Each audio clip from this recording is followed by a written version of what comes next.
नमस्कार, स्वागत है आपका टीवी9 भारतवर्ष के स्पेशल बुलेटिन में। आपके साथ मैं हूं सुमेरा खान। मेरे साथ मौजूद हैं मेरे सहयोगी समीर और प्रीति। शुरुआत करते हैं इस बुलेटिन की इस वक्त की बड़ी खबर के साथ, और बड़ी खबर संविधान हत्या दिवस से जुड़ी हुई। 25 जून को मनाया जाएगा संविधान हत्या दिवस। इमरजेंसी पर केंद्र सरकार ने बड़ा फैसला किया है।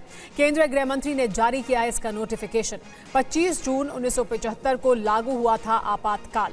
लाखों लोगों के संघर्ष का सम्मान करेंगे इस दिन को, यानी 25 जून को संविधान हत्या दिवस के रूप में मनाया जाएगा।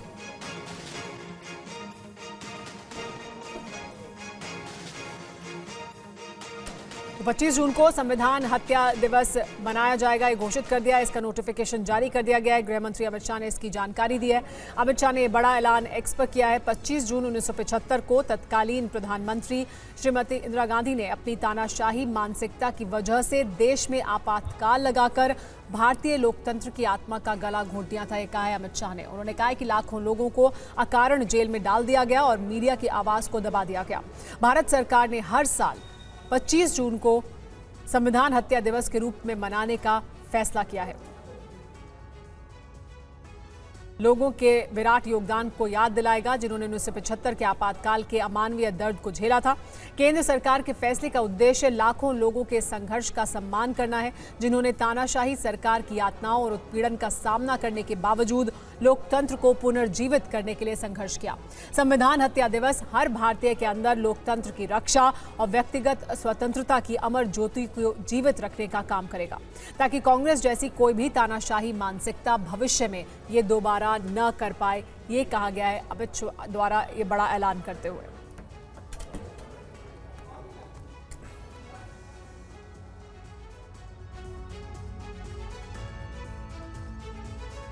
और संविधान हत्या दिवस पर प्रधानमंत्री मोदी ने भी पोस्ट की है। आपातकाल कांग्रेस राज का काला दौर था, लोग याद रखें संविधान को कैसे कुचला गया था, ये लिखा है पीएम मोदी ने।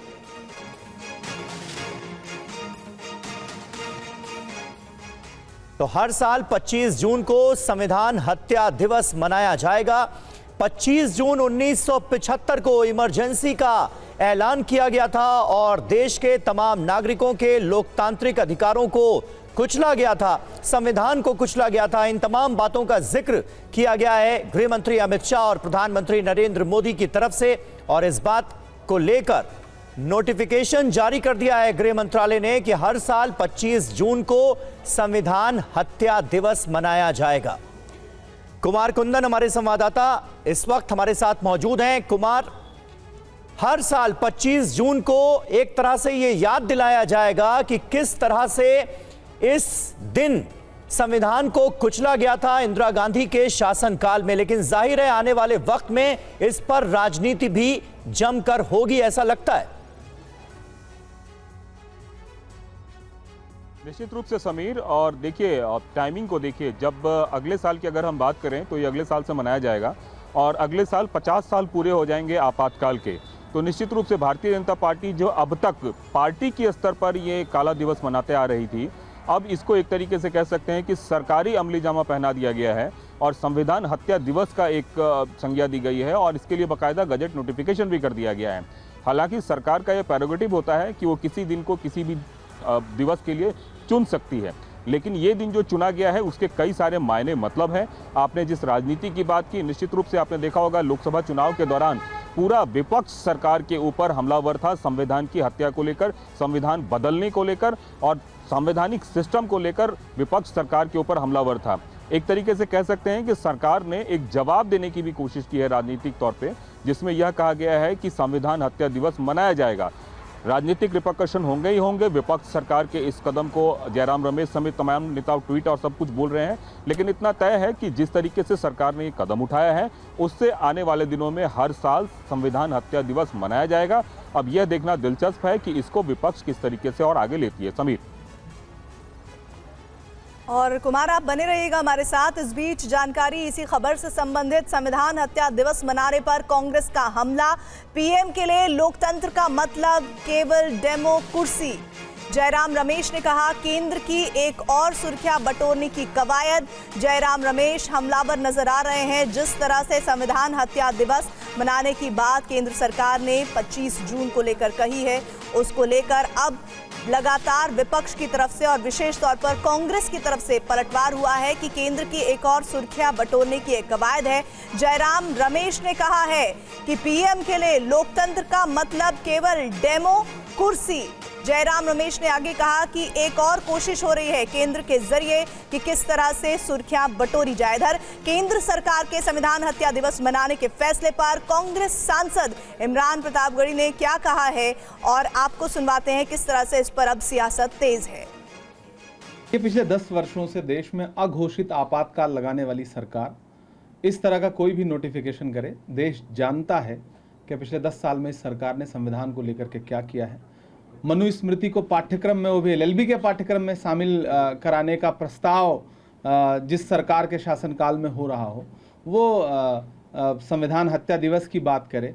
जिस सरकार ने चुनाव के दौरान जिनके बड़े नेताओं ने, चाहे वो अनंत हेगड़े हों, चाहे लल्लू सिंह हो, चाहे दिया कुमारी हो, चाहे अरविंद धर्मापुरी हो, जिन्होंने लगातार संविधान बदलने की बात की और उन नेताओं पर कोई कार्यवाही नहीं की, वो सरकार इस तरह का नोटिफिकेशन कर रही है तो सिर्फ ध्यान हटाने के लिए। बहुत सारे देश में मुद्दे हैं, सरकार लगातार घिरी हुई है, हमारे जवान शहीद हो रहे हैं। ऐसे में ये सरकार सिर्फ ध्यान हटाने के लिए इस तरह का नोटिफिकेशन कर रही है। और चूंकि अभी जयराम रमेश जी ने एक ट्वीट किया है और बहुत अच्छी बात उसमें कही है कि 4 जून को देश ने जो है मोदी मुक्ति दिवस घोषित कर दिया है, तो अब ये सरकार कोई भी दिवस लाए, देश उससे सहमत नहीं है। कुमार, जिस तरह से इस पूरे तरीके से संविधान हत्या दिवस मनाने की कवायद केंद्र सरकार की तरफ से की जा रही है और पलटवार भी हो गया है, जयराम रमेश कह रहे हैं कि एक बार फिर से केंद्र सरकार की तरफ से सुर्खियां बटोरने की कवायद है। और दूसरे कांग्रेस नेता प्रतापगढ़ी को हम सुन रहे थे जो कह रहे थे कि ऐसे बहुत सारे चेहरे हैं इस वक्त, उनके बारे में भी बात करनी चाहिए भारतीय जनता पार्टी को, जो उन्हीं से ताल्लुक रखते हैं। देखिए प्रीति, जिस तरीके से खुद केंद्रीय गृह मंत्री ने इस पूरे मामले को ट्वीट करके लोगों को जानकारी दी है और उसके फौरन बाद प्रधानमंत्री ने भी उस पर ट्वीट करके अपनी राय व्यक्त की है, तो निश्चित रूप से यह सीधा हमला है और कांग्रेस वार पलटवार करेगी ही करेगी। और कांग्रेस को एकदम से सुई चुभाने जैसी वाली बात है। शायद यही वजह है कि कांग्रेस सीधा इसे एक सस्ती लोकप्रियता के लिए बताया जा रही है कि कह रही है कुमार, आपको रोकेंगे। धर्मेंद्र प्रधान इसी मुद्दे पर प्रेस कॉन्फ्रेंस कर रहे हैं, बात कर रहे हैं, सुन लेते हैं क्या कह रहे हैं वो। सामने रखा जाएगा पिछले दिनों में कुछ लोगों ने, संविधान विरोधी लोगों ने कैसे संविधान को हत्या किया था। धर्मेंद्र प्रधान को उन्होंने कहा कि लोगों के सामने बात रखी जाएगी कि कैसे कुछ लोगों ने संविधान की हत्या की थी।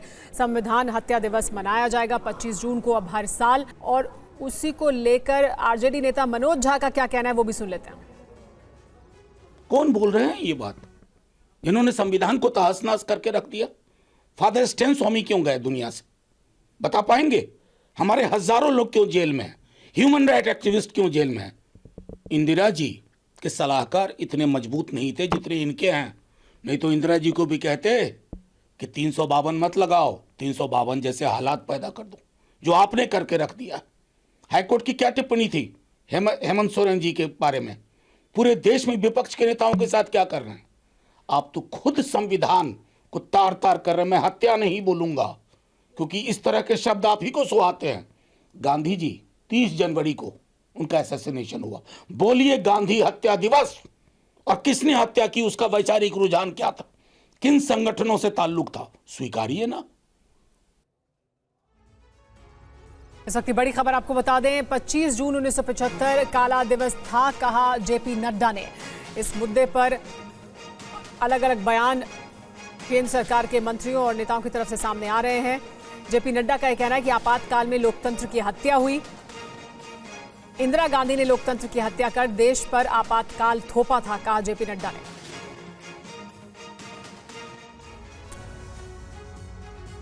और खबरों में आगे बढ़ेंगे। पूर्व केंद्रीय मंत्री और अमेठी की पूर्व सांसद स्मृति ईरानी को ट्रोल किए जाने पर कांग्रेस नेता और लोकसभा में नेता विपक्ष राहुल गांधी ने बड़ी बात कही है।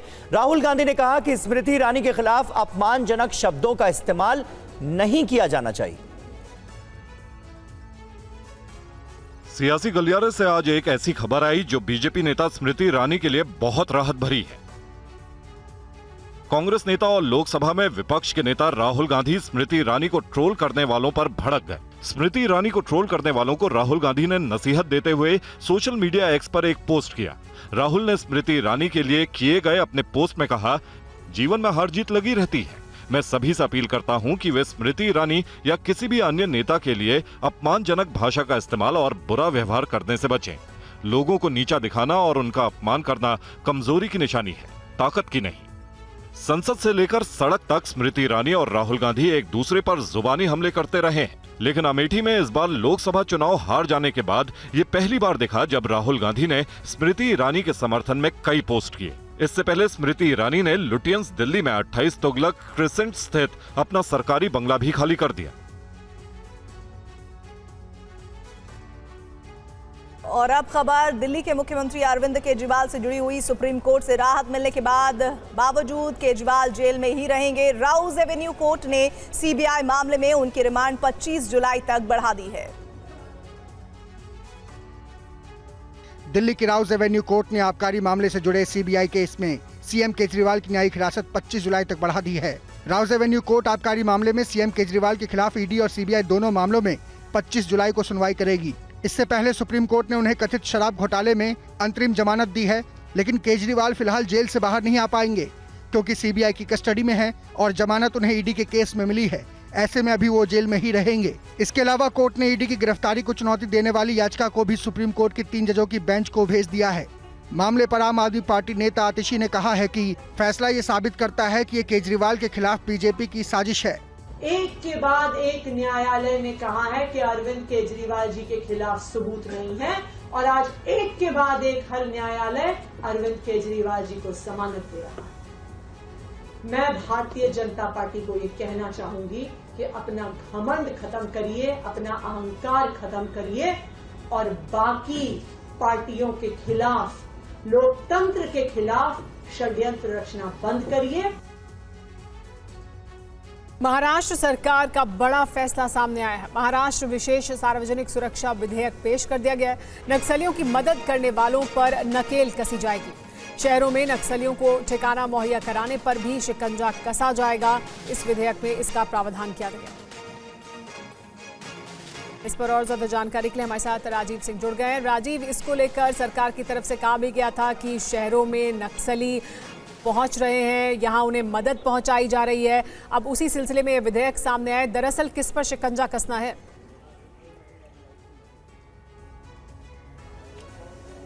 देखिए, आपको खास तौर पर याद होगा साल 2014-15 में अर्बन नक्सल शब्द पहली बार सुनने में आया था और उस दरमियान जो लोग गिरफ्तार किए गए थे उनकी एक बड़ी साजिश का खुलासा उस वक्त किया गया था कि किस तरह से प्रधानमंत्री नरेंद्र मोदी को टारगेट करने की कोशिश की गई थी और उसी मामले में महाराष्ट्र में भी कई गिरफ्तारियां हुई थी। अब महाराष्ट्र सरकार ने ये अर्बन नक्सल कानून बनाने का निर्णय लिया है क्योंकि ऐसा सरकार का मानना है कि बहुत सारे ऐसे पढ़े लिखे सभ्य समाज से ताल्लुक रखने वाले लोग जो हैं कहीं ना कहीं अपनी सोच के जरिए लोगों को कहीं ना कहीं बरगलाते हैं, बहलाते हैं, फुसलाते हैं या फिर उनको लॉजिस्टिक सपोर्ट देते हैं, लेकिन समाज में उनका जो चेहरा होता है कभी सामने नहीं आता। तो ऐसे लोगों को आइडेंटिफाई किया जाएगा और उनके खिलाफ कठोर कानूनी कार्रवाई का प्रावधान इसमें किया गया है। कम से कम 3 से 5 साल की सजा तक का प्रावधान है। तो जाहिर बात है कि सरकार के इस कड़े कदम को लेकर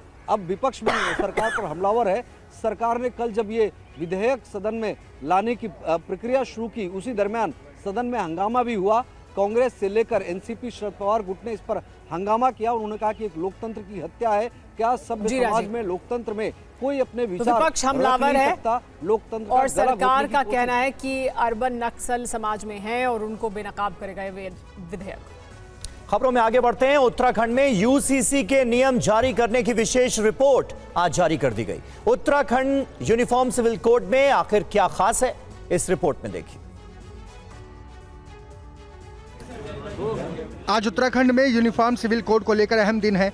धामी सरकार ने यूसीसी लागू करने की प्रक्रिया को तेज कर दिया है। यूसीसी की रिपोर्ट भी सार्वजनिक कर दी गई है। ये सभी चीजें हमारी वेबसाइट है, इस पे आज हम अपलोड करेंगे जो कि सभी की जानकारी के लिए उपलब्ध हो।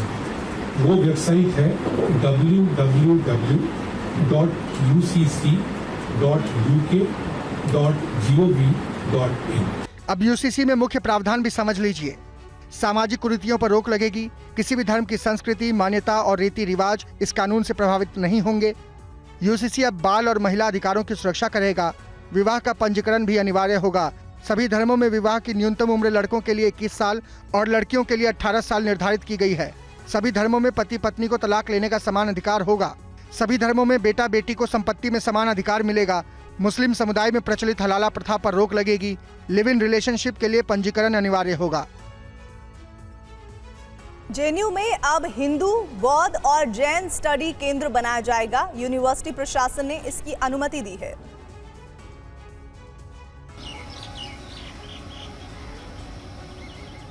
जेएनयू में धीरे धीरे बहुत कुछ बदल रहा है। अब इस यूनिवर्सिटी में हिंदू, बौद्ध और जैन अध्ययन केंद्र खोले जाएंगे। यूनिवर्सिटी प्रशासन ने एक नोटिस जारी कर कहा कि हिंदू अध्ययन केंद्र के साथ साथ बौद्ध और जैन अध्ययन केंद्र खोलने का फैसला किया गया है।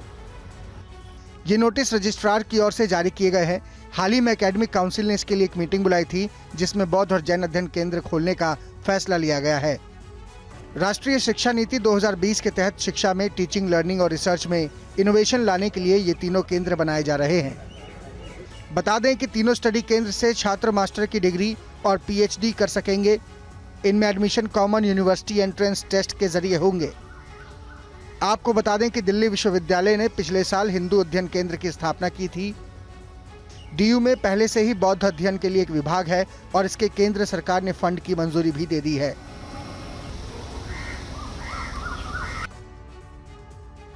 रांची में आरएसएस के प्रांत प्रचारकों की बैठक जारी है। 3 दिन चलने वाली इस बैठक में कई अहम मुद्दों पर मंथन होगा। झारखंड के रांची में राष्ट्रीय स्वयंसेवक संघ की अखिल भारतीय प्रांत प्रचारकों की बैठक हो रही है। आज सुबह शुरू हुई ये बैठक 14 जुलाई शाम 6 बजे तक चलेगी। बैठक में संघ के सर संघचालक डॉक्टर मोहन भागवत, सर कार्यवाह दत्तात्रेय होसबोले के साथ साथ सभी सह सर कार्यवाह, सभी राज्यों के प्रांत प्रचारक, सहसांत प्रचारक और क्षेत्र प्रचारक मौजूद हैं। बैठक में साल 2025 में संघ के शताब्दी वर्ष के कार्यक्रमों पर भी मंथन होगा। संघ की इस बैठक में इस साल हुए संघ शिक्षा वर्गों और कार्यकर्ता विकास वर्गों की समीक्षा और प्रगति पर चर्चा की जानी है। बैठक में क्षेत्रीय स्तर पर संगठन में दायित्व और बदलाव को लेकर गंभीर चर्चा होने वाली है। 3 दिन चलने वाली इस बैठक में संघ की ओर से कई राज्यों में कुछ बदलाव भी देखा जा सकता है। माना जा रहा है कि बैठक में भारतीय जनता पार्टी के कुछ बड़े नेता भी शामिल हो सकते हैं। बीजेपी के राष्ट्रीय अध्यक्ष जेपी नड्डा और महासचिव बीएल संतोष बैठक में शामिल हो सकते हैं।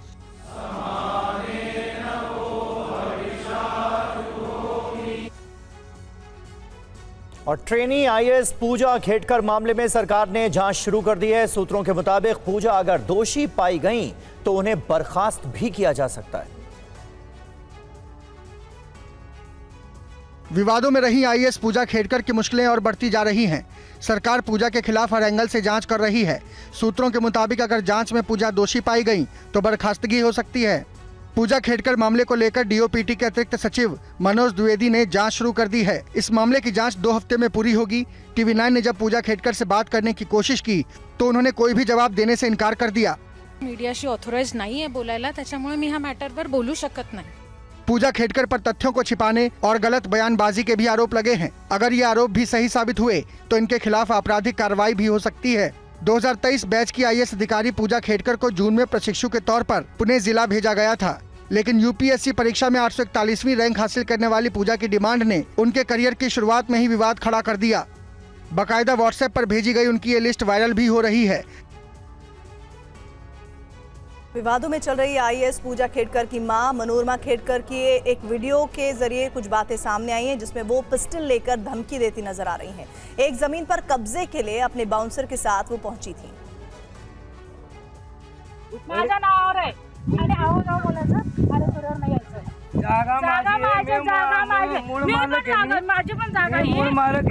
हाथ में पिस्टल लहराती ये महिला विवादों में रही ट्रेनी आईएएस पूजा खेड़कर की मां है, जो अपने बाउंसर के साथ एक जमीन पर कब्जे के लिए पहुंची।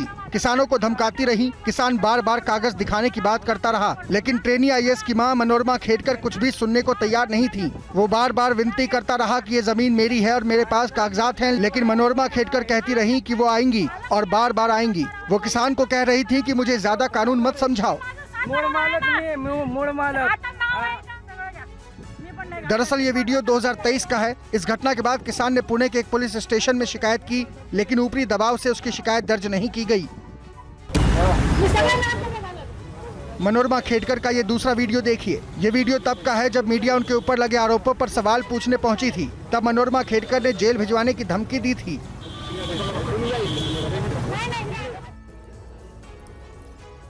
मध्य प्रदेश के हरदा में बाढ़ का पानी सड़क पर आ गया है। पुल नहीं होने के कारण गांव वालों को काफी मुश्किल हो रही है। उफनती नदी, सड़क पर बहता झरना, जान जोखिम में डालकर सड़क पार करते ग्रामीण। तस्वीरें डरावनी, पानी का तेज बहाव और उसके बीच से पैदल सड़क पर चलते लोग।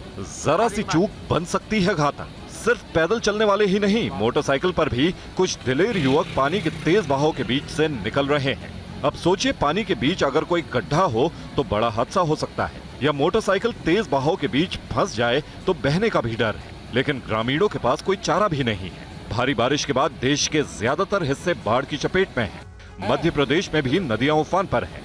मध्य प्रदेश के हरदा जिले के टिमरनी वन क्षेत्र में गंजाम नदी का पानी डोलाडोर रपटा गांव में सड़क पर आ गया है। स्थिति खतरनाक है, लेकिन लोगों को काम के लिए निकलना ही पड़ रहा है और जान जोखिम में डालकर नदी पार करने को मजबूर होना पड़ रहा है। लंबे समय से इलाके के लोग पुल निर्माण की समस्या से जूझ रहे हैं, लेकिन अभी तक उनकी मांग पूरी नहीं हुई है। बारिश के समय यहाँ हालात खराब हो जाते हैं, आवाजाही प्रभावित होती है और गाँव वालों को जान जोखिम में डालनी पड़ती है। और शाहजहांपुर में भी बाढ़ के हालात बेकाबू होते नजर आ रहे हैं। प्रशासन की तरफ से सब कुछ ठीक होने का दावा किया जा रहा है। शाहजहांपुर में आई भीषण बाढ़ की वजह से शहर के दर्जनों इलाके पानी में डूब गए हैं। शहर के आलीशान मकान की पौष कॉलोनी पूरी तरह से पानी में डूबी हुई है। अचानक बड़े जलस्तर से कॉलोनी में लोगों के घरों में पानी भर चुका है। कार, बाइक और गाड़ियां पानी में डूबे दिख रहे हैं। लोगों को बाहर निकलने में भी भारी कठिनाइयों का सामना करना पड़ रहा है। कोई सरकारी सहायता नहीं, न कोई संपर्क करा, ना कोई सुविधा है, ना लाइट है, ना बिजली है, ना पानी है, कोई सुविधा नहीं। 3 दिन से फंसा हूँ, मतलब कोई सुविधाएं नहीं मिल रही सरकार की तरफ से। गर्रा नदी में लगातार जलस्तर बढ़ने से कई इलाकों में लोग परेशान हैं और पानी के बीच से ही सुरक्षित स्थानों पर जाते दिख रहे हैं। हालांकि प्रशासन सब कुछ जल्द ही ठीक होने का दावा कर रहा है। तमाम लोगों हम लोग रिसीव कराएं। कल परसों बहुत लोग नहीं निकलना चाह रहे थे, लेकिन आज निकलना है तो उनके लिए भी NDRF, SDRF और 10 नावें फर्रुखाबाद से मंगा हम लोग निकाल रहे हैं। कोई जनहानि नहीं है और हम लोग अभी सेहरा मोह भी गए थे। यूपी के लखीमपुर में NDRF की टीम किसके लिए वरदान साबित हुई, देखिए 60 सेकंड में रिपोर्ट।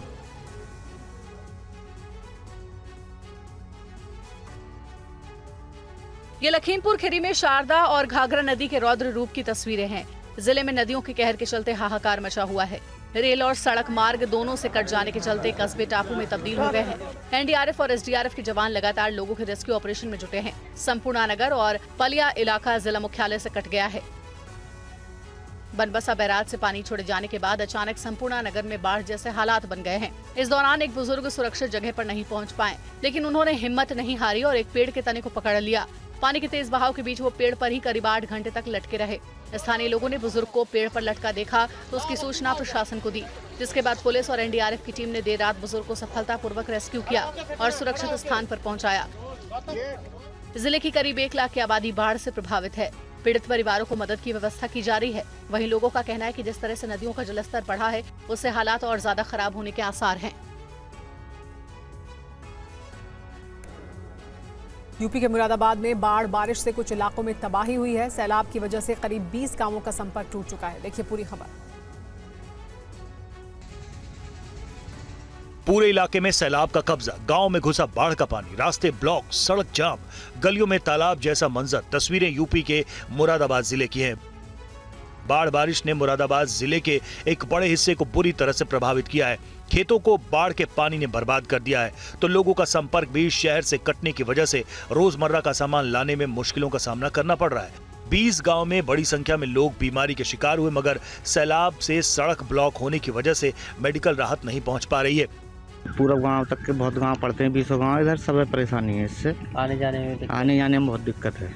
ऐसे में घर का राशन है, बच्चों के वो तो सभी परेशानी है। फिर मुरादाबाद में बारिश की वजह से रामगंगा भी उफान पर है। नदी खतरे के निशान को पार कर चुकी है। ऐसे में रामगंगा के किनारे वाले गांव पर संकट मंडरा रहा है। मुरादाबाद के 20 गांवों पर अगले 24 घंटे भारी हैं। अगर मुरादाबाद में लगातार तेज बारिश हुई है तो मुश्किलों का सैलाब आना तय है। और बिहार के मुजफ्फरपुर में बाढ़ से हाल बेहाल है। बच्चों को घुटने भर पानी के बीच स्कूल जाना पड़ रहा है। तस्वीरें बिहार के मुजफ्फरपुर की हैं, जहां बाढ़ जैसे हालात का सामना इन छोटे छोटे बच्चों को करना पड़ रहा है। बच्चे घुटनों तक पानी में चलकर पढ़ने के लिए स्कूल आने को मजबूर हैं। बच्चे ही नहीं, स्कूल के शिक्षकों का भी मानना है कि हर साल इलाके में बाढ़ की वजह से करीब 4 महीने ऐसे ही हालात का सामना करना पड़ता है। हर साल जुलाई और अगस्त से लेकर सितंबर तक लगभग 2 से 3 महीना पानी को इसी प्रकार झेल के आना पड़ता है, जिसमें लगभग ठेवना और पानी तो हर हमेशा हो ही जाता है। वहीं प्रशासन मामले को लेकर रटे रटाए जवाब देकर ही काम चला रहा है। क्योंकि वहां तक डायरेक्ट कनेक्टिविटी नहीं है किसी भी सड़क का, तो ये है कि हम लोग ऊपर बात करेंगे। जिला शिक्षा पदाधिकारी और डीएम सर को इसकी सूचना दी जाएगी। तो अगर उस स्कूल को कहीं और शिफ्ट करके बच्चों के पढ़ाई लिखाई में कोई रोक ना हो, मतलब उनकी जो पठन पाठन है वो चलती रहे, उसकी व्यवस्था सुनिश्चित की जाएगी। नेपाल और तराई इलाकों में हो रही लगातार बारिश की वजह से मुजफ्फरपुर के बूढ़ी गंडक और बागमती नदी के जलस्तर में हो रही बढ़ोतरी के साथ ही बाढ़ का खतरा भी मंडरा रहा है। मुंबई में भारी बारिश का अलर्ट जारी किया गया है, तो कुछ इलाकों में भारी बारिश की वजह से मुश्किलों का सैलाब आ गया है। कई इलाकों में जल भराव, ट्रैफिक जैम, बारिश से लोग परेशान। आज मुंबई में बारिश का दौर जारी है। बारिश ने मुंबई की सड़कों का बुरा हाल कर दिया है। ये तस्वीरें मुंबई के किंग सर्किल की है, जहां बारिश की वजह से सड़कों पर पानी भर गया और गाड़ियों की रफ्तार भी थम गई। मुंबई में बारिश से कई इलाकों में जिंदगी की रफ्तार ठहर गई है। बड़ा सवाल यह है कि हर बार बारिश में मुंबई डूबने लगती है, लेकिन समय रहते प्रशासन कुछ नहीं कर पाता। सिस्टम हर बार फेल ही रहता है। नवी मुंबई में भी बारिश के पानी ने सड़कों पर कब्जा कर लिया। ये तस्वीरें नवी मुंबई के तुर्फे मैक्फो मार्केट की है। मार्केट के पास बारिश का पानी जमा हो गया है, जिससे लोगों को काफी परेशानी उठानी पड़ रही है। सड़कों पर घुटनों तक पानी भर गया है। स्थानीय लोग इसी पानी से होकर आने जाने पर मजबूर हैं, तो कई इलाकों में ट्रैफिक जैम की वजह से भी परेशानी हो रही है। तमाम परेशानियों के बीच मुंबई में भारी बारिश का अलर्ट जारी किया गया है। अगले कुछ घंटों में भारी बारिश की चेतावनी जारी की गई है। मुंबई के लिए मौसम विभाग ने ऑरेंज अलर्ट जारी किया है, तो ठाणे के लिए येलो अलर्ट जारी हुआ है। उत्तराखंड में लैंडस्लाइड की वजह से हजारों लोग फंसे हुए हैं। यात्रियों का आरोप है कि यहां खाने पीने की काफी दिक्कत हो रही है। होटलों में मनमाने तरीके से पैसे वसूले जा रहे हैं। क्या कह रहे हैं यात्री, आइए देखते हैं रिपोर्ट। यहाँ पे 5 दिन होके मतलब फंस गए हैं हम लोग। खाने पीने का राशन भी नहीं है, पैसा भी खत्म हो गया सर। हम जैसे जैसे निकलना था तो पुलिस वाले जोट बोल रहे हैं कि कल खुल जाएगा, शाम को खुल जाएगा। हमसे घर से बात नहीं हो रहा है सर, जाने की इच्छा है, जा नहीं पा रहे। 5 दिन से आदमी लोग फंसे हुए हैं। तो यहाँ पे जो लोकल लोग होटल वाले हैं वो सारे ऊपर चला रहा है रेट अपना। एक होटल किराया 8,000 तक पहुँच गया है। और मैं ज़्यादातर खास करके यही बात बताऊँगा, यहाँ का जो लोकल प्रशासन है बिल्कुल ही बेकार है। उन्होंने कुछ हेल्प की नहीं है हम लोगों को, कुछ भी नहीं किया। एक मतलब चाय पानी वगैरह कुछ भी नहीं दिया। तो हम लोगों को ये रूम तो मिल गया, लेकिन बहुत सारे लोग हैं जो सड़क पे सो रहे। कोई रूम वूम की कोई सुविधा नहीं है, खाने की सुविधा नहीं है। होटल में जाओ, पानी की रेट 50 रुपये बता रहे हैं और पैसा दे के भी खाना नहीं मिल रहा। जहाँ पर भी होटल ले रहे हैं ना, तो होटल में रेट जो है मुँह मांगे ले रहा है। मतलब अगर उसका रेट 2500 रुपये है ना, तो सीधे 5,000 बता रहा है। उसके बाद हाँ डबल किराया। और गाड़ी वाले सबसे ज़्यादा लूट रहे हैं। गाड़ी वाले जो हैं यहाँ से वहाँ तक छोड़ने का सीधे 2-2 हज़ार 4-4 हज़ार रुपये बता रहे हैं कि हरिद्वार जाना है तो एक आदमी का 2500 रुपये किराया लगे। और अहम खबर है, जोशीमठ बद्रीनाथ हाईवे पर लैंडस्लाइड के बाद रास्ते को अब साफ किया जा रहा है। एनडीआरएफ और एसडीआरएफ की टीमें रास्ता खोलने के लिए युद्ध स्तर पर काम कर रही हैं। आइए देखते हैं टीवी 9 संवाददाता विवेक शर्मा की यहीं से एक ग्राउंड रिपोर्ट। लैंडस्लाइड की वजह से लोगों को काफ़ी दिक्कतों का सामना करना पड़ रहा है। इस वक्त एनडीआरएफ के अधिकारी संजय कुमार जी इस वक्त हमारे साथ बातचीत करने के लिए मौजूद है। सीधे बातचीत करते हैं। संजय जी, मंगलवार को ये लैंडस्लाइड हुई थी, अभी क्या स्थिति है? कब तक रास्ता खुलने की उम्मीद जताई जा रही है? अभी ब्लास्ट हुआ है तो उम्मीद है कि आज शाम तक रास्ता खुल जाएगा। कल भी देखा गया था कि कुछ लोगों को पैदल निकाला गया था। वो एक अचानक जो है पहाड़ का एक हिस्सा जो पत्थर है वो नीचे आ गया था, तो दिक्कत हुई थी। तो अब कैसा कुछ तो नहीं हुआ? आज अभी तक तो नहीं हुआ, कल थोड़ी सी दिक्कतें हुई थी, लेकिन आज ब्लास्ट हुआ है। सिविल एडमिनिस्ट्रेशन शाम तक खुलने के दावा कर रहे हैं, तो हो सकता है खुल जाएगा शाम तक। तो पैदल जाने वाले यात्रियों को कब तक यहाँ से निकाला जा सकता है? उम्मीद क्या लग रही है आपको? उम्मीद है कि 2 घंटे में पैदल वाले को निकाल दिया जाएगा। क्या 2 पहिया वाहनों को भी यहाँ से रास्ता देने की तैयारी कर रहे हैं? इसमें सिविल एडमिनिस्ट्रेशन ही देने के लिए मतलब मुरीद है, तो इसमें हम नहीं कुछ कर। तो देख सकते हैं तस्वीरों में कि लगातार कोशिशें की जा रही है कि जल्द से जल्द जो रास्ता है वो खोला जा सके। एक बार फिर मैं आपको तस्वीरों में दिखाऊं तो आप देख सकते हैं कि जेसीबी के द्वारा जो है यहाँ पे मलबा हटाने का काम जोरों शोरों पर चल रहा है। बद्रीनाथ नेशनल हाईवे की ये तस्वीरें हैं। असम में बारिश की वजह से आफत आई हुई है। इस बीच गोलपाड़ा में हुए नाव हादसे से कोहराम मच गया। नदी में रेस्क्यू ऑपरेशन, विभत्स मंजर, शवों की तलाश, कलेजा चीर देने वाली तस्वीरें असम के गोलपाड़ा की है। गोलपाड़ा में नदी में एक नाव डूबने से हाहाकार मच गया। इस नाव में 5 लोग सवार थे, मगर नदी में उफान होने की वजह से नाव का संतुलन बिगड़ गया और नाव नदी में समा गई। नदी में डूबे 5 में से 3 लोगों के शव मिल चुके हैं, जबकि 2 लोगों की तलाश है। इस दर्दनाक नाव हादसे में मरने वालों की पहचान मंजीत शाह, जगत कर्मकार, सूजन मलाकार के तौर पर की गई है, जबकि गौरांग मलाकार और उदय सरकार की तलाश जारी है। गोलपाड़ा में पिछले कुछ दिनों से लगातार भारी बारिश हो रही है। पूरे इलाके में बाढ़ बारिश से जल प्रलय जैसे हालात हैं। नदियां उफान पर हैं तो नाले भी सैलाब बनकर बस्तियों में तबाही मचा रहे हैं। इस बीच नाव हादसे का शिकार 5 लोग एक अंतिम संस्कार में शामिल होकर वापस आ रहे थे, तभी बीच मझधार में नाव पलट गई और नाव में सवार 5 लोग नदी में डूब गए। इस घटना के बाद पूरे गांव में चीख पुकार मच गई। पूरा गांव नदी के किनारे जमा हो गया और फिर बड़े पैमाने पर रेस्क्यू ऑपरेशन चलाया गया। कई घंटे की मशक्कत के बाद रेस्क्यू टीम ने 3 शवों को नदी से निकाल लिया, जबकि बाकी 2 की तलाश जारी है। असम में बाढ़ की वजह से बने हालात का खामियाजा इंसानों के साथ साथ जानवरों को भी भुगतना पड़ रहा है। काजीरंगा नेशनल पार्क के कई जानवरों को बाढ़ की वजह से अपनी जान गंवानी पड़ी है। विनाशकारी बाढ़ में असम के काजीरंगा नेशनल पार्क में जंगली जानवरों को अपनी जान गंवानी पड़ी है। जानकारी के मुताबिक अब तक 1 सिंग वाले 9 गैंडों की मौत हो चुकी है। इसके अलावा 150 से ज्यादा जानवरों की मौत भी बाढ़ की वजह से हो चुकी है, जबकि 135 से ज्यादा जानवरों को रेस्क्यू किया जा चुका है। रेस्क्यू किए गए जानवरों में 2 गैंडे के बच्चों और 2 हाथी के बच्चे भी शामिल हैं। आजकल बाढ़ के पानी में थोड़ी कमी देखी जा रही है, लेकिन काजीरंगा के जानवरों को अब तक राहत नहीं मिली है।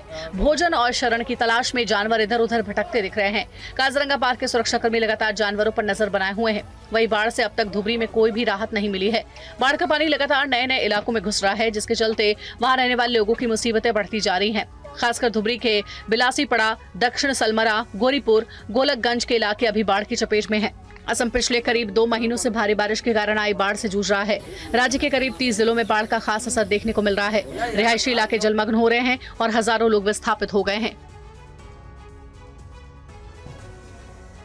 और नेपाल में लैंडस्लाइड की वजह से त्रिशूली नदी में 2 बसें बह गईं। बस में सवार 65 लोग लापता हैं। लापता यात्रियों में से 7 भारतीय हैं, जिसमें 6 की शिनाख्त हो चुकी है। ये तस्वीर नेपाल की त्रिशूली नदी की है, जहां यात्रियों से भरी 2 बस नदी में गिर गईं। बताया जा रहा है कुछ लोग तैरकर अपनी जिंदगी बचाने में कामयाब रहे, लेकिन 65 से ज्यादा यात्री अभी भी लापता हैं। लापता लोगों में 7 भारतीय नागरिक हैं। नदी में बस गिरने के बाद सभी लापता लोगों को ढूंढने के लिए रेस्क्यू ऑपरेशन चलाया जा रहा है। हादसे में लापता 7 में से 6 भारतीयों की पहचान हो गई है। उनके नाम हैं संतोष ठाकुर, सुरेंद्र शाह, आदित्य मियान, सुनील, शाहनवाज आलम और अंसारी। पुलिस ने बताया कि अभी भी एक अन्य भारतीय की पहचान होनी बाकी है। नेपाल में नारायण घाट मोगलिंग के बीच सिमताल के पास सुबह करीब 3 बजे ये दिल दहला देने वाली घटना हुई। हादसे की वजह लैंडस्लाइड बताई जा रही है। हादसे का शिकार हुई एक बस का नाम एंजल डीलक्स है, जो बीरगंज से काठमांडू जा रही थी। इस बस में 24 यात्री सवार थे। दूसरी बस काठमांडू से गौर जा रही थी, जिसमें 41 यात्री सवार थे। जम्मू में आतंकियों पर वज्रपात के लिए सेना QRT उतारने जा रही है, जो उनके नापाक इरादों को नाकाम करेगी। क्या है QRT, आइए जानते हैं इस रिपोर्ट में। जम्मू में पिछले दिनों बड़ी आतंकी घटनाओं के बाद उनके पक्के इलाज का इंतजाम किया गया है। अब सेना जम्मू संभाग के अलग अलग जिलों में 37 QRT यानी क्विक रिएक्शन टीम की तैनाती करने जा रही है। जम्मू संभाग में लगातार चाहे वो डोडा हो, किश्तवाड़ हो, उधमपुर हो, कुठवा हो, रजौरी या फिर पुंछ। लगातार एंटी टेरर सर्च ऑपरेशन चलाए जा रहे हैं ताकि जम्मू संभाग में जितने भी आतंकी इस वक्त सक्रिय हैं उनको जल्द से जल्द न्यूट्रलाइज किया जाए। जम्मू संभाग में करीब 50 आतंकियों के सक्रिय होने की खबर है, जो ज्यादातर पाकिस्तानी हैं। अब जो एक स्ट्रेटेजी निकाली है हमारी सिक्योरिटी फोर्सेस ने, उसमें ये QRT जो हैं ये डिप्लॉय की गई हैं जगह जगह पे, ताकि जब भी कोई इतला मिले कहीं पे भी किसी से कि भाई कोई टेररिस्ट कहीं छुपा हुआ है, या जैसे ऊपर के पहाड़ों के अंदर वो पनाह लेते हैं उसके ढोक्स वगैरह के अंदर या कोई वैसा है, तो इमीडिएटली जो है ये QRT जो है एक्शन कर सकती है। पंजाब के जलालाबाद में अस्पताल में मरीज और तीमारदारों से मारपीट की गई है। पीड़ित शख्स बेटी को ऑपरेशन के लिए लाया था, मगर लैब टेक्नीशियन ने इस परिवार के साथ मारपीट की। देखिए पूरी खबर। निजी अस्पताल में गुंडागर्दी, मरीजों के वार्ड में घुसकर मारपीट। तस्वीरें पंजाब के जलालाबाद की हैं। इस वारदात को 11 हमलावरों ने अंजाम दिया। अब पूरी घटना की CCTV फुटेज सामने आई है। पुलिस के मुताबिक मरीज के तीमारदारों की अस्पताल के स्टाफ से कहासुनी हुई थी। इसी से नाराज होकर अस्पताल का टेक्नीशियन कुछ लोगों को लेकर आया और वार्ड में घुसकर मारपीट की। हरभजन सिंह ने अपना सानू बगतार सिंह रंधू वाला तार तो उन्होंने बेटी इतने एडमिट सी, उन्होंने ऑपरेट होया सी। बच्ची छोटी सी, उन्होंने ऑपरेशन थिएटर चों जाना चाहते सी। जिहड़ा स्टाफ है कोई मदन सिंह वो उन्होंने रोकदा सी। बच्चा छोटा होने करके हरभजन सिंह कहने एक बारी भी चलो थिएटर ਦੇ ਵਿੱਚ ਘਬਰਾਹਟ ਹੁੰਦੀ ਬੱਚੀ ਮੈਂ ਇੱਕ ਵਾਰੀ ਮਿਲ ਲਵਾਂ ਜੀ, ਤੇ ਇਸ ਗੱਲ ਪਿੱਛੇ ਉਹਨਾਂ ਦੀ ਬਹਿਸ ਹੋ ਗਈ। ਤੇ ਬਹਿਸ ਦੇ ਵਿੱਚ ਉਹਨਾਂ ਨੇ ਕੰਪਲੇਂਟ ਕਰਤੀ ਤੇ ਉਹਨਾਂ ਨੂੰ ਮੇਰੇ ਖਿਆਲ ਹਸਪੀਟਲ ਤੋਂ ਇਨਵੈਸਟੀਗੇਟ ਕਰਤਾ, ਜਿਸ ਕਰਕੇ ਉਹ ਗੁੱਸੇ 'ਚ ਆ ਗਿਆ ਤੇ ਆਪਣੇ ਬੰਦੇ ਇਕੱਠੇ ਕਰਕੇ ਲਿਆ ਕੇ ਉਹਨਾਂ ਨੇ ਹਰਭਜਨ ਸਿੰਘ ਉਹਨਾਂ ਦੀ ਮਦਰ ਤੇ ਨਾਲ ਉਹਨਾਂ ਦੇ ਪਿੰਡ ਦੇ ਸੀਗੇ अपना उन्होंने हमला करता। इस वारदात के बाद अस्पताल स्टाफ के आरोपी लैब टेक्नीशियन मदन सिंह को प्रबंधन ने नौकरी से निलंबित कर दिया है। और उत्तराखंड के रुद्रपुर में पुलिस का अमानवीय चेहरा सामने आया है। अतिक्रमण हटाने का विरोध कर रही महिलाओं से पुरुष पुलिसकर्मियों ने हाथापाई की। ये उत्तराखंड पुलिस के सब इंस्पेक्टर हैं जो एक महिला पर मर्दानगी झाड़ रहे हैं। महिला को न केवल जोर का झटका देते हैं बल्कि महिला को धक्का देकर गिरा देते हैं। पुलिस बल की टीम पूरे लाव लश्कर के साथ हाईकोर्ट के आदेश का पालन कराने रुद्रपुर के भगवानपुर कोलड़ा गांव पहुंची थी।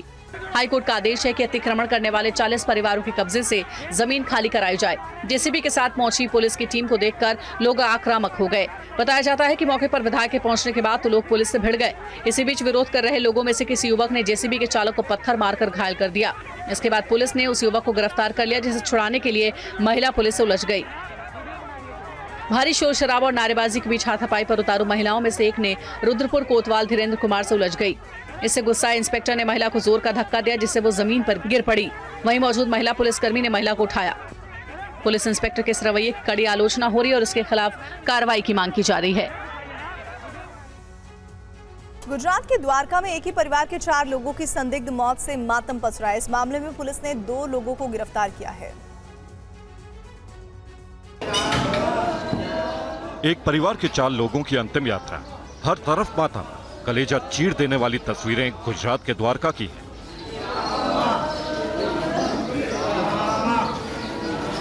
भाड़वड़ इलाके में जामनगर के एक ही परिवार के 4 सदस्यों के शव सड़क किनारे पड़े मिले। इन शवों के पास जहर जैसा संदिग्ध तरल पदार्थ भी मिला है। पुलिस की जांच की पहली थ्योरी के मुताबिक जामनगर के अशोक धुआ, उनकी पत्नी लीलूबेन, बेटे जिग्नेश और बेटी किंजल ने जहर खाकर मौत को गले लगा लिया। पूरी घटना इनके घर से 60 किलोमीटर की दूरी पर हुई। ऐसे में पुलिस जांच के दायरे में कुछ संदिग्ध भी हैं। इस मामले में पुलिस ने 2 लोगों को गिरफ्तार भी किया है। अलग अलग पुलिस की टीमें, एलसीबी की, एसओजी की टीमें बनाकर आरोपियों को पकड़ने की कार्यवाही चालू की गई थी। उसमें से 2 आरोपी जो सुसाइड नोट के अंदर मेंशन किए गए, दोनों को कल शाम तक पकड़ के उनकी अटक करके आगे की रिमांड की प्रोसेस चालू हुई गई। यूपी के फतेहपुर में एक युवक को 7 बार सांप ने डसा है। युवक की हालत गंभीर है। हैरान करने वाली ये रिपोर्ट देखिए। अस्पताल के बिस्तर पर पड़ा ये युवक फतेहपुर का विकास द्विवेदी है, जिसे 40 दिन में एक सांप ने 7वीं बार डसा है। जब आखिरी बार सांप ने युवक को डसा तो इसकी हालत गंभीर हो गई है।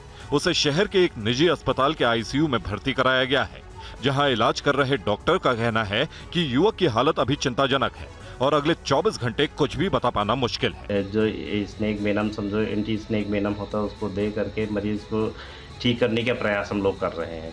और अभी तो समझो अपना जो बीच में इसकी 2-3 घंटे पहले तो स्थिति गड़बड़ हुई थी, लेकिन अब कुछ सटल हुआ है, लेकिन फिर भी 24 घंटे तक कुछ नहीं कहा जा सकता। आपने कितनी बार काट चुका है? ये 7वीं बार काटा है।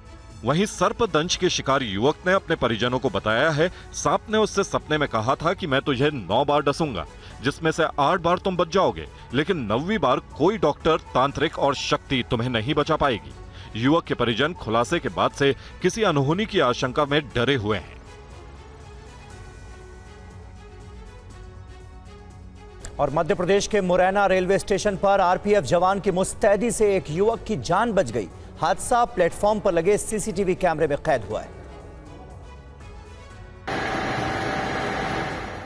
मध्य प्रदेश के मुरैना रेलवे स्टेशन से हैरान करने वाला एक वीडियो सामने आया है। प्लेटफॉर्म पर लगे सीसीटीवी कैमरे की फुटेज में दिख रहा है कि एक युवक चलती ट्रेन से प्लेटफॉर्म पर उतरने की कोशिश कर रहा था। इस दौरान उसकी कोशिश नाकाम हो गई और पैर फिसलने की वजह से युवक ट्रेन और प्लेटफॉर्म के बीच में आ गया।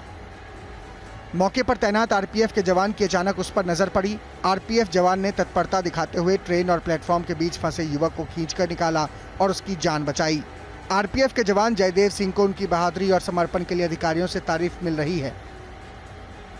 बताया जाता है कि युवक आगरा झांसी पैसेंजर से आगरा से मुरैना आया था, लेकिन जब ट्रेन प्लेटफॉर्म पर खड़ी थी तभी वो किसी वजह से उतर नहीं पाया। जब ट्रेन चलने लगी तो ट्रेन से उतरते समय उसका पैर फिसल गया, जिस वजह से वो ट्रेन और प्लेटफॉर्म के बीच फंस गया।